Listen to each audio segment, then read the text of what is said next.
So when you're measuring pronation and supination, of course, you want to be sure the person has their elbow at 90 so that we're truly getting pronation and supination. And you're going to have your goniometer open. So this is one of the few cases where it starts open.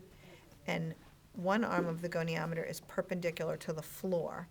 Then notice you want to have your axis close to the floor, not further up on the wrist, and we want to be proximal to the styloid.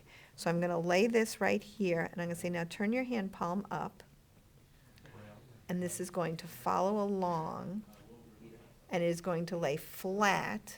You can zoom in if you want to get that, so you can see how it's really flat right across the forearm. So we don't want it where it's flat where it starts, but then it's sticking up, and we don't want it where it's flat at the end, but we've got a big space here. So this one has to stay perpendicular to the floor, and this one is flat across the palmar surface. So for supination, we were starting inside the forearm or on the anterior side of the forearm. If we were doing pronation, we would start on the dorsal side of the forearm, again, proximal to that styloid. Now go ahead and turn your hand palm down, please. And then the goniometer would move up and it would lay flat across the dorsal side of the forearm. So you want to be sure you're not influenced by the hand.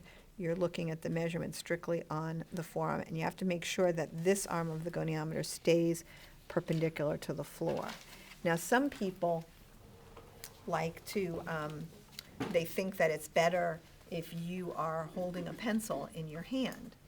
And the problem with that, go ahead and grasp that in your palm, is you can see that if the wrist was bent in flexion or extension, it can imply more pronation than what we actually have.